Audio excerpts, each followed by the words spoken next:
view on Alan Flynn's comments, lads. I listened back to the audio actually, and I think it's interesting to listen to. Like sometimes when you read the quotes, it's like hellfire and brimstone. Hellfire and brimstone. That's the way it definitely came across on paper.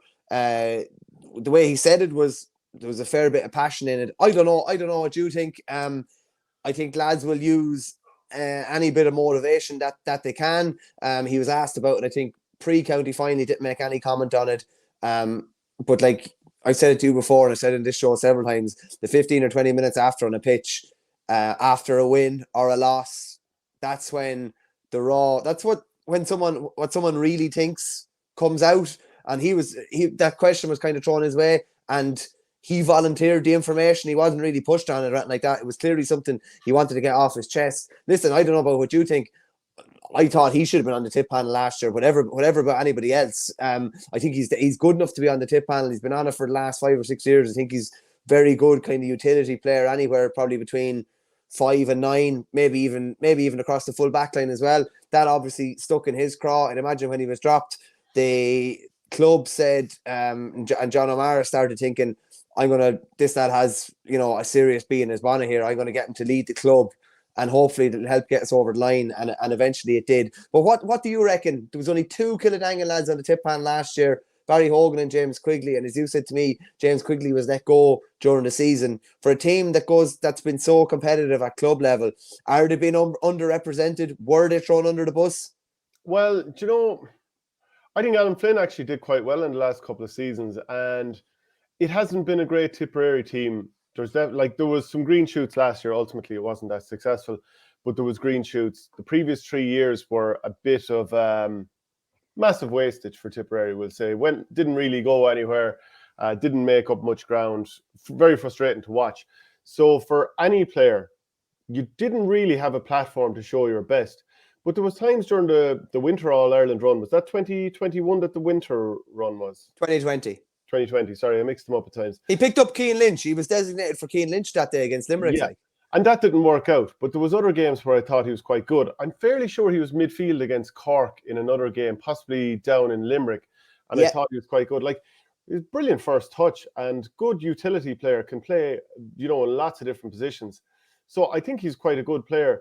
But did he blow me away when he was playing with Tipp? Like, I think he's a good player and worth being in there. But you had opportunities that didn't totally blow me away. Probably I actually thought I'd say Willie Connors would still be on the panel if he hadn't had so many injury issues in the last 18 months. So, they went from 6 down to 1 representatives in there. So I don't know, maybe he would have stayed in there if he didn't get injured. Outside of that, I'm not really sure if they were thrown under the bus. The comments that were made were, when he was being asked last year about all the boys being dropped off the panel and Barry Hogan losing his spot and goals, and he goes, it was an absolute aim for us. We got thrown under the bus last year, not brought back in, and we were not happy about it at all. I think they disregarded us as the club. It was absolutely ridiculous. You're telling me that there's not one out of there good enough to be on the Tipperary team. It's absolute madness. Finally, we get a chance to speak about it because I was asked about this before. But I think there's players good enough for the panel there. But something that's been said about them for a long time is Kiladangan are a very even team. Right, I'm sure you've heard that before. That's the perfect club team, isn't it? Yeah, but which would suggest that they've got a load of really, really good, strong club players, but not that many that are up to intercounty standard.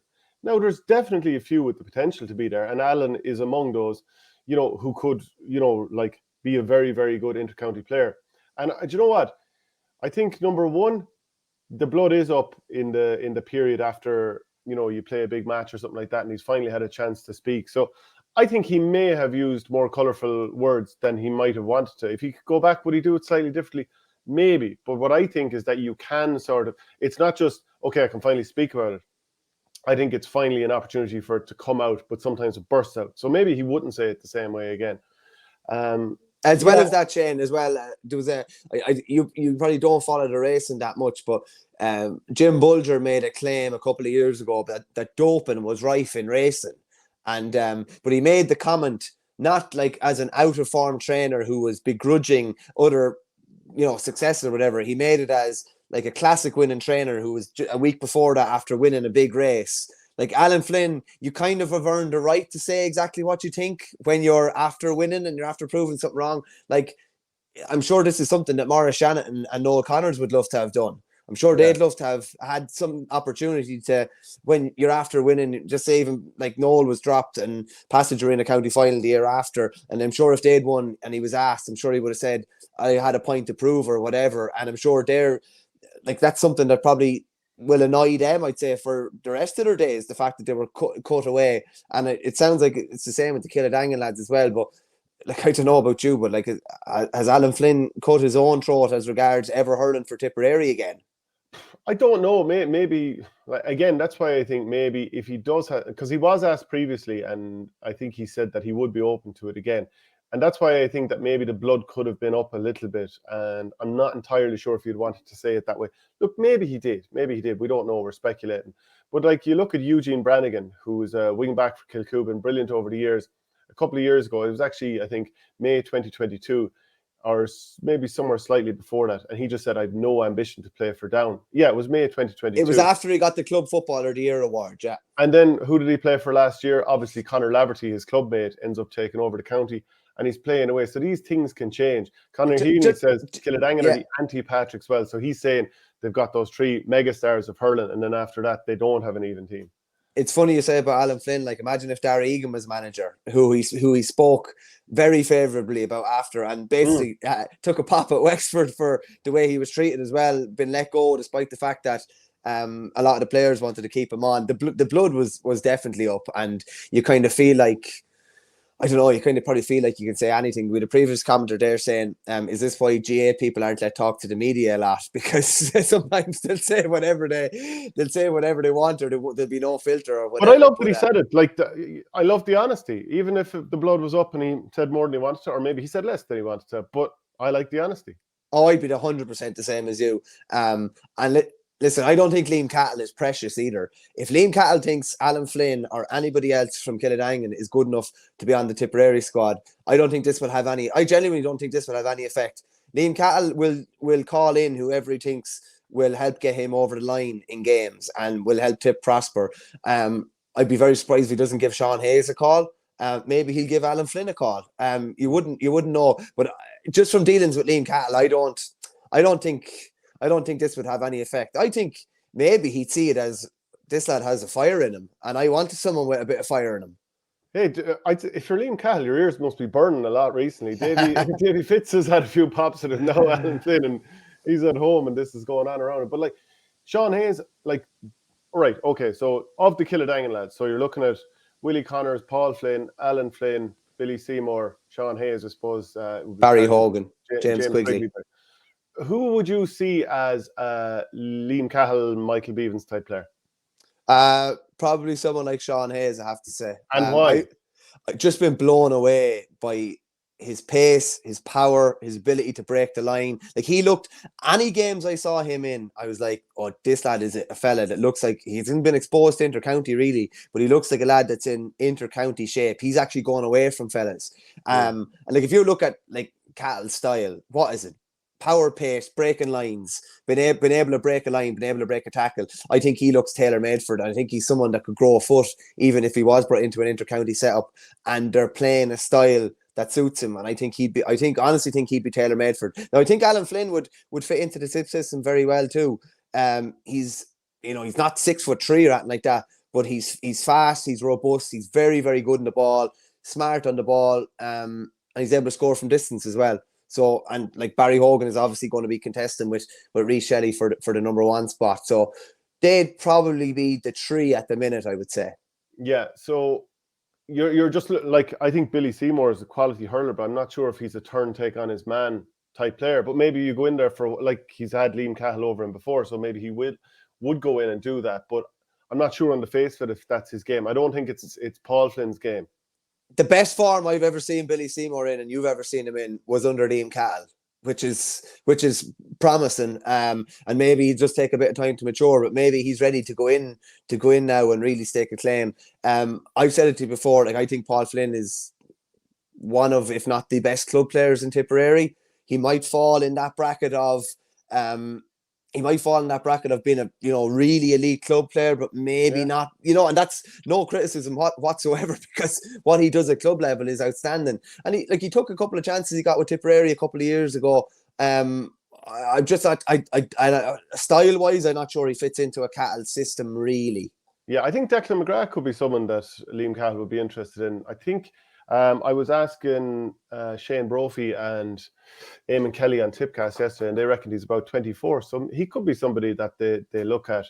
River Power is saying that the boys had enough chances there. I might play a clip that Eamon Kelly, he's obviously a Kiladangan native, and he has managed Laois, Offaly and Kerry at the top level, managed Patrickswell last weekend. But myself and Shane Brophy were asking him yesterday about this situation. So I'll just bring that up on screen and play it. Liam Cahill said the panel was disbanded early last summer. So that was obviously the end of Colin Bonner's tenure. Like, do you feel that you have to go around and ring all players that, like you take up a new panel? Do you go and ring lads who aren't going to be involved for the previous years, or how does it generally operate? For me, I think I would be a big supporter of Liam Cahill's. I think his record is second to none what he's done in underage. I think it was an easy way out not to ring the lads. For fellas that have been on the panel for a number of years, right? It's easy to just say, listen, hang on, you're not in my plans. We'll be watching with the club, and if things change, we'll bring you back in. It's a quite simple phone call, But, to have to read it off the paper that you're not on the panel after giving 6 years, it's disappointing. And as I said before, if that was the driving force to get the lads across the line, we take it now. You know what I mean? But I'm only giving an opinion. But listen, I'm not for a second question. And Liam, I'm just saying I'm just trying to look at a balanced view on this thing, and I think it might have been taken out of context. And I'm sure it was for in Alan's situation, it was a release and a hurt that it actually, and I just prove it did mean something to him. Like, he has been our most consistent hurler. If you look at Kiladangan, since we've come through and started competing in the last 5 or 6 years, Alan has a very, very seldom ever had a bad game, right? He really leads from the front. And, I think, I think at this stage, it's probably time to park it and, and see where it goes, because I'd hate for this thing to be a Kiladangan versus Liam Cahill, because that's not what it is at all. No. You know what I mean? I just think it's if I was just saying, if we made a manager and I was getting those comments, I'd be sort of thinking, okay, while he's having a go, Jesus, I love the fact that there's a bit of fire in this guy. Maybe I got it wrong. Maybe he still has something to offer, and I'd be fascinated to see what happens from here. Yeah, so that was interesting, and we're trying to give both sides to this thing as well. They're all very, very good players. Were they thrown under the bus? I wouldn't. What would be the motivation? So I don't think so. Like, players get dropped off the panel. What I do think should happen is, if a panel has been named 1 year, that maybe it should be on the PRO to contact all players that were involved at the previous year and tell them, look, the panel has been picked for the next year. You're not on it as things stand, but you will, of course, be monitored. That it shouldn't really be up to the new manager in that case. I think somebody within the county board or the setup should be appointed to look after that. What do you think? Yeah, I've said this to you before. It was actually with regards to the Offaly Camogie manager last year, not really been informed, or been informed via email that she was no longer manager. I just think, like, if someone gives 5 or 6 years or whatever it is to their county, I think the least they deserve is to know that they're not involved anymore before anybody else knows, or whatever, or a bit of courtesy maybe. I see somebody there saying that Cahill can't respond to this publicly. No, I don't expect him to respond to it publicly either. He'll just go about his business, and he'll assemble what he thinks is the best panel for 2024 and beyond. And if that means that he thinks some of those Kiladangan lads can offer a lot to that, I think they'll be back. I think they'll be back involved, and I don't think there'll be any issue at all. I don't know, like, if some of them were back involved, you could have a crack around the setup. If you go crack for a week, and after that, no one would think about it again. Maybe there'd be the odd snide comment, but I mean, as in like messing between players. Yeah. But I don't think there'd be anything real from it. Well, like, you heard. Don't know, did you hear 𝘱𝘁𝘀𝘀 after? Remember those rumours, and we would have discussed them on the show about him no longer being involved in the Limerick squad. Yeah, remember, he landed into training, and Darragh O'Donovan says, "Jeez, I'm surprised you're here," or something like that. You know what I mean? Like, that's the way it is, and it would be something for a session or two, and then they just move on, and they're all trying to do their best for their county, basically. By the way, Eamon Kelly was excellent on Tipcast, so have a look there, because he was talking all about Kiladangan, of course, and reviewing their game. And I was actually got the two boys a little bit wound up when I was talking about a few decisions that went against Thurles Sarsfields. I do fully believe Kiladangan were by far the better team in terms of they only won it by a point, but they created 50% more chances. They would have been kicking themselves if they lost that. But he talks about Patrick's why Aaron Gillane is the best athlete that he's worked with.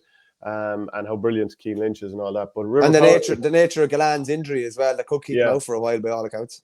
Yeah, River Powers says, just to say, when Cahill dropped Noel Connors and Maurice Shannon, they did a media tour and went through every detail of the phone call with Cahill. That probably put him off ever ringing anyone again. That probably is a bit of a dramatised version of events from River Power, but certainly once bitten, twice shy.